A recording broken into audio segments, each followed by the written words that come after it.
Bumalik ang eksena sa nakaraan episode kung saan habang nagpapaliwanag si Mui.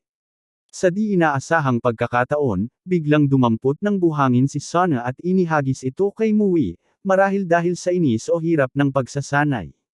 Ngunit ito na pala ang hudyat ng pasimula ng pagsasanay ni Sana gamit ang kakaibang stratehiya. Sa kabila ng kanyang pag-aalinlangan, hindi nagdalawang isip si Sana. Humakbang siya ng mabilis, tanggan ng mahigpit ang kanyang espada, handang harapin ang laban. Kahit alam niyang mahihirapan siya, nagpasya siyang ibigay ang lahat ng makakaya niya. Mahigpit niyang kinagat ang kanyang labi, pinaghahandaan ang sakit na maaaring maranasan niya. Sa isang mabilis na galaw, binunot ni Sana ang kanyang espada at buong lakas itong inihampas ng paalang patungo kay Mui. Hindi karaniwan ang kanyang estilo, kaya't nagbigay ito ng panandaliang puwang para sa isang atake. Gayunpaman, hindi naman talaga nagalit si Mui sa estratehiyang iyon. Sa halip, bahagya lang siyang tumakip sa kanyang mga mata gamit ang isang kamay habang tahimik na pinag-aaralan ang bawat kilos ni Sana. Nang lumapit si Sana sa saklaw ng kanyang atake, isang mabilis na sipa lang mula kay Mui ang nagpabagsak sa kanya. Napalipad si Sana sa ere, tila walang kahit anong pagtitimpi sa lakas ng sipa. Ngunit ang totoo, isang bahagi lamang ng kanyang tunay na lakas ang ginamit ni Mui, maingat siya na huwag mapatay ang binata. Samantala, si Mogok ay nanatiling nakaluhod sa lupa, tila walang pakialam sa nagaganap na laban. Hindi niya napansin ang matinding sagupaan sa paligid niya. Sa halip, lumingon siya at tinawag ang kanyang anak, kasabay ng pagbagsak ni Sana sa di kalayuan. Subalit, wala siyang sapat na oras upang alalahanin ito dahil biglang sumigaw ang kanyang pakiramdam, isang babala. Sa huling saglit, mabilis na tumungo si Mogok, na halos muntik ng tamaan ng isang mabangis na paalang na hampas mula sa espada ni Mui. Agad niyang pinigilan ang pag-atake at ibinaba ang espada, tumatama sa lupa kasabay ng pagtalon pabalik ni Mogok. Sa kanyang pagbaba, napadpad siya sa tabi ni Sana. Mabilis siyang nagtanong, ayos ka lang ba? Sa kabila ng sakit, pinilit ni Sana nang umiti. Kaya ko ito, ama, sagot niya. Napabuntong hininga si Mogok, bahagyang gamaan ang kanyang pakiramdam sa narinig. Ngunit bago pa sila tuluyang makabawi, biglang lumitaw sa likuran nila si Mui, na parang sumulpat na lang mula sa kawalan. Sa isang malamig at kalmadong tinig, tinanong ni Mui, balak niyo bang makipagkwentuhan habang nasa gitna ng laban? Mabilis na napalingon ang mag-ama. Si Mogok ang unang kumilos, isinugod niya ang kanyang espada kay Mui. Subalit, napakadali nitong pinigilan ni Mui gamit lamang ang isang kamay. Napakagaan ng kilos niya, walang kahit anong bakas ng pagsisikap. Sa tinig na puno ng awtoridad, nagbigay siya ng babala. Tretuhin niyo ito na parang tunay na labanan. Kung gusto niyong mabuhay, dapat ay ilagay niyo sa isip niyo na buhay niyo ang nakataya. Sa sandaling iyon, naunawaan ng mag-ama ang bigat ng sitwasyon. Kung hindi sila magbibigay ng lahat, tiyak na malulugi sila sa labanang ito. Habang palubog na ang araw, lalong naging determinado si Mogok. Paulit-ulit siyang sumugod, ibinubuhos ang lahat ng kanyang lakas sa bawat hampas ng kanyang espada. Ngunit tila isang hindi matinag na pader si Mui. Parang laruan lang sa kanya ang bawat pag-atake ni Mogok, ni hindi man lang siya natitinag. Mabilis niyang iniiwasan ang bawat hampas na parang alam na niya ang susunod na gagawin ng kanyang kalaban. Sa isang iglap, isang mabilis at matalim na suntok ang tumama sa mukha ni Mogok. Napapikit siya sa sakit, ngunit iyon mismo ang naging pagkakamali niya. Sa parehong sandali, inilapat ni Mui ang kanyang espada sa leeg ni Mogok, dahilan upang bumalikwas siya sa gulat. Sa malamig ngunit tiyak na boses, sinabi ni Mui, patay ka na, 314 na beses. Hindi pa tapos ang kanyang pangaral. Sa bawat laban, kapag pinaikit mo ang iyong mga mata, mahihirapan kang tumugon sa atake. Napilitan si Mogok na magpaliwanag. Kahit nakapikit, kaya kong maramdaman ang kilos ng kalaban gamit ang aking panloob na enerhiya, aniya. Tumango si Mui, kinikilala ang kahalagahan ng panloob na enerhiya sa labanan. Tama ka. Kung wasto mong gagamitin ang panloob na enerhiya, maaari mong makita ang mundo kahit hindi mo gamitin ang iyong mga mata. Bilang isang pinuno ng sekta, hindi ito dapat mahirap para sayo. Subalit, agad siyang nagtanong kung talagang naramdaman mo ang aking galaw, bakit hindi mo naiwasan? Walang masabi si Mogok. Sa huli, inamin niya, masyado kang mabilis. Isang malamig na ngiti ang lumitaw sa mukha ni Mui. Mabilis nga, pero kung hindi mo isinara ang iyong mga mata, mas madali sana para sa'yo na makaiwas. Matalim ang mga salita ni Mui. Mahigpit niyang ipinaalala kay Mogok na sa tunay na labanan, walang puwang ang pagsisisi o pagsisi sa ibang bagay. Kapag nagkamali ka at iyon ang naging sanhi ng iyong kamatayan, wala nang pangalawang pagkakataon. Habang hinuhugot niya ang kanyang espada, naghahanda para sa panibagong laban, binigyang din niya ang kahalagahan ng hindi na muling pag-ulit ng ganoong mga pagkakamali. Isang matigas na sipa ang ibinigay niya kay Mogok, itinulak siya pabalik bilang hudyat ng pagsisimula ng panibagong sagupaan. Sa kabila ng matinding pagod, hindi natinag ang determinasyon ni Mogok. Mahigpit niyang kinagat ang kanyang labi, pinipilit ang sarili na magpatuloy. Nang tuluyang lumubog ang araw sa likod ng kabundukan, muli siyang sumugod kay Mui, mas matatag at may panibagong alab sa kanyang mga kilos. Samantala, nanatiling nakatayo si Mui, hindi man lang kumilos, tahimik na inaantabayanan ang anumang atake ni Mogok. Sa hindi kalayuan, nakahandusay si Sun sa lupa, lubos na naubos ang lakas matapos ang buong araw ng pagsasanay. Makalipas ang ilang sandali, tuluyang naglaho ang liwanag ng araw, at dumating ang gabi. Sa huli, bumagsak si Mogok sa lupa, ganap nang naubos ang kanyang lakas. Subalit si Mui, hindi man lang natinag. Nanatili siyang nakatayo, tila walang kapaguran, bago inilipat ang kanyang pansin kay Sun. Patuloy ka, utos niya, na para bang hindi nauubos ang kanyang enerhiya. Sa buong magdamag, tiniis ni Sun ang walang humpay na bagbog habang patuloy siyang tinuturuan ni Mui.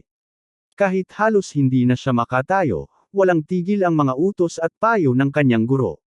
Nang makabawi ng kaunting lakas si Mogok, agad siyang bumalik sa laban. Sa bawat palitan nila ng espada, unti-unting nagiging mas matalas at mas mabilis ang kanilang mga galaw. Sa pagtatapos ng gabi, nagawa na ni Mogok na panatilihing bukas ang kanyang mga mata habang sinusundan ang bawat galaw ng espada ni Mui. Ngunit malayo pa ang kanilang pagsasanay sa pagtatapos. Sa loob ng 3 sunod-sunod na araw, walang tigil na tinulak ni Mui ang mag-ama sa kanilang sukdulang hangganan. Paulit-ulit silang nagsanay hanggang sa halos hindi na nila maigalaw ang kanilang katawan. Ngunit sa sandaling makabawi sila ng lakas, si Mui naman ay muling nasa harapan nila, handang ipagpatuloy ang matinding pagsasanay. Samantala, sa ibang lugar, tahimik na nakaupo ang pinuno ng Great Truth Sect, kasabay ng isang dalubhasang espada, si Yono, ang Blade Master na kanyang inupahan. Sa malamig na tinig, nagbigay ng puna si Yono. Kung talagang may kakayahan ang isang disipulo mula sa Mount Hua Sect, sapat na dapat ang espada na may dalang enerhiya upang talunin siya. Napangiti ang pinuno ng Great Truth Sect. Tama ka, ngunit hindi lang ito tungkol sa panalo. Ang tunay kong layunin ay hiyain sila ng husto, sagot niya. Isang mababaw na ngiti ang lumitaw sa mukha ni Yono. Kung gusto mong durugan sila, dapat gawin mo ito sa paraang walang makakakontra. Ngunit may bahagyang pang-aalangan sa kanyang tinig. Sa kabila ng kanyang ngiti, may pag-aalinlangan sa isipan ni Yono. Kung talagang sisiguraduhin mong madudurog sila, may pagkakataon na may masaktan ng husto, o mas malala, may mamatay. Sigurado ka ba sa diskarte mong ito? Bahagyang itinagilid ng pinuno ng Great Truth Sect ang kanyang ulo, tila hindi nag-aalala. Ang mga chismes ay walang halaga, sagot niya nang walang pakialam. Napataas ang kilay ni Yono sa kanyang sagot. Kung wala talagang halaga ang chismes, bakit ka nag-aalala tungkol dito? Tanong niya ng mapanuri. Kapag may nangyaring masama, hindi lang Mount Hua Sect ang magiging problema mo, pati ang ibang mga pangkat sa Jianghu na maaaring mamagitan at pigilan ka. Umiti lang ang pinuno. Huwag kang mag-alala. May isang pangkat sa Jianghu na may katulad nating reputasyon. Kahit may mangyari, alam kong kaya kong hawakan ang anumang magiging epekto nito. Tahimik na napaisip si Yono. Sinimulan niyang pagdudahan ang labis na kumpiyansa ng pinuno. Gaano kalayo ang kaya nitong gawin? Hanggang saan ang kanyang kaiabangan bago ito bumalik sa kanya? Sa isipan ni Yono, isang pangalan ang biglang lumitaw, ang pinuno ng Fresh Flower Sect. Isang bihasaring mandirigma, ngunit alam niyang hindi ito kasing husay niya. Kung ganoon, paano kung ang pinuno ng Great Truth Sect ay nagkakamali rin sa kanyang pagpapahalaga sa sarili? May halong pangamba, sinimulan niyang tanungin ang kanyang sarili. Ang kaabangan ba niya ay nagbubulag sa kanya sa mga tunay na panganib? O ang kasakiman niya ang nagsisimulang lumunod sa kanyang tamang pag-iisip? At sa kaloob-looban niya, alam niyang ang sagot ay maaaring dumating sa lalong madaling panahon, sa anyo ng isang kapahamakan na hindi na nila kayang balikan. Habang pinag-iisipan ni Yono ang sitwasyon, napagtanto niyang kapag natapos na ito, maaaring panahon na para maghanap siya ng bagong lugar na maaaring tawagin niyang tahanan. Samantala, sa gabi bago ang laban, tahimik na nakaupo si Mui sa bubong ng isang pavilion sa loob ng Fresh Flower Sect. Mula roon, pinagmamasdan niya si Muchol na masigasig na nagsasanay sa bakuran sa ibaba. Matamang pinag-aralan ni Mui ang bawat galaw ng binata. Magaling itong humawak ng espada, ngunit napansin niyang masyado itong magaan para kay Muchol. Marahil, panahon na para lumipat siya sa isang mas mabigat na sandata, siguro isang greatsword, naisip niya. Ngunit hindi nagtagal, lumipat ang kanyang isip sa Great Truth Sect at sa posibleng plano ng mga ito. Inasahan na niyang magpapadala ang mga ito ng mga mamamatay tao, kaya nagtataka siya kung bakit tila napakatahimik nila. Mukhang minamaliit nila ang Mount Hua at ang Fresh Flower Sect. Napangisi si Mui, ngunit sa loob-loob niya, nainis siya. Kung nagpadala lang sana ang Great Truth Sect ng mga assassin, maaari niyang gamitin yun bilang dahilan upang wasakin sila ng tuluyan. Sayang, naisip niya, tila wala silang tapang na gawin iyon. Bigla niyang narinig ang mga yapak ng isang tao. Taking gulat niya nang makita niyang naglalakad sa bakuran si Magak, ang pinuno ng Fresh Flower Sect. Tahimik itong nag-iisip, may kalmadong ekspresyon sa mukha, at tila payapang nakatingin sa malayo. Wala ni bahid ng kaba o takot sa kanyang kilos, kahit pa may laban siyang haharapin kinabukasan. Matapos ang ilang sandali, tumalikod ito at naglakad pabalik sa kanyang tirahan. Habang pinagmamasdan siya ni Mui, naisip niyang hindi nagtagal ang lider sa labas. Tumangala lang ito saglit sa buwan bago bumalik sa kanyang silid, walang duda, iniisip na nito ang nalalapit na laban. Alam ni Mui na namatay ang panganay na anak ni Magak sa isang laban-laban sa Great Truth Sect. Sa isang banda, ang laban bukas ay maaaring ituring na paghihiganti. Nagtanong siya sa sarili, ano kaya ang pakiramdam ng makamit ang ganitong klaseng paghihiganti? Habang lumilipas ang gabi at sumisikat ang araw, nagbago ang tagpo, nasa arena na kung saan magaganap ang laban.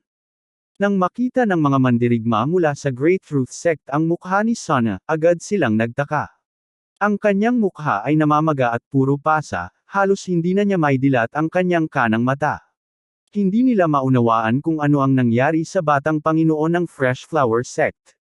Sa kabila ng kanyang kalagayan, walang bakas ng pag-aalala si Sana habang humaharap sa batang Panginoon ng Great Truth Sect.